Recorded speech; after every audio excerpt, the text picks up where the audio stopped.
సరిహద్దు గ్రామాల మధ్య ఇసుక ఇప్పుడు వివాదాన్ని సృష్టిస్తోంది. ఏపీలో అమలవుతున్న ఉచిత ఇసుక విధానాన్ని ఆసరాగా చేసుకుని అక్రమార్కులు రెచ్చిపోతున్నారు. ఇసుక మాఫియా సృష్టించిన వివాదానికి 2 గ్రామాలు ఇప్పుడు ఘర్షణ పడే పరిస్థితి తలెత్తింది.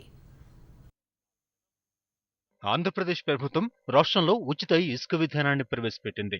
నిబంధనల ప్రకారం గృహ నిర్మాణాలకు ఉచితంగా ఇసుకను వినియోగించుకోవచ్చు.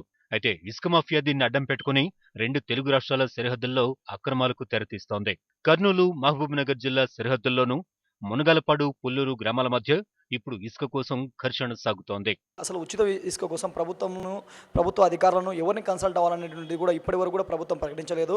ఉచిత ఇసుక కోసం ఈరోజు ప్రజలు ఇసుక ఫ్రీగా ఇస్తామన్నటువంటి ఉద్దేశంతో ఎక్కడ కొన్ని బిల్డింగ్స్ కూడా కట్టుకోవడము కొంచెం కొద్ది రోజులు ఆగితే ఇసుక ఫ్రీగా వస్తుంది కదా, ఒక 10 రోజులు అనేసి ఉద్దేశంతో చాలామంది బిల్డింగ్స్ కన్స్ట్రక్షన్ చిన్న పేదలు ఆపారు. ఈ ఇసుక మాఫియా కలెక్ట్ చేసిన డబ్బు నిజంగా ఇది ఎవరు తీసుకుంటున్నారు, నిజంగా దీని విషయంలో దీని వెనక అధికార పార్టీ నేతలు ఉన్నారా, లేక అసలు ఈ ఇసుక మాఫియా ఎందుకు ఈ విధంగా వ్యవహరిస్తుంది? తుంగభద్ర నదితో ఈ ప్రాంతంలో ఇసుక పుష్కలంగా లభిస్తోంది. జాతీయ రహదారికి ఒకవైపు ఆంధ్ర, మరోవైపు తెలంగాణకు చెందిన గ్రామాలు ఉన్నాయి. ఇక్కడ ఇసుకకు ఉన్న డిమాండ్ను క్యాష్ చేసుకునేందుకు మాఫియా రెచ్చిపోతోంది. సరిహద్దులు దాటి ఇసుకను తరలించుకుపోతోంది. ఇసుక మాఫియా పెట్టిన చిచ్చుతో 2 గ్రామాలు ఇప్పుడు కొట్టుకునే పరిస్థితి ఏర్పడింది.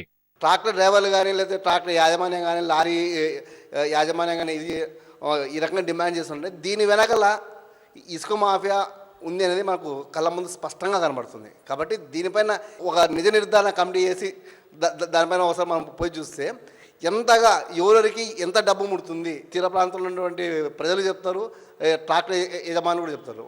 గతంలో ఇసుక తవ్వకాలను అడ్డుకోవడానికి వచ్చిన అధికారులపై సైతం దాడులు జరిగిన సందర్భాలున్నాయి.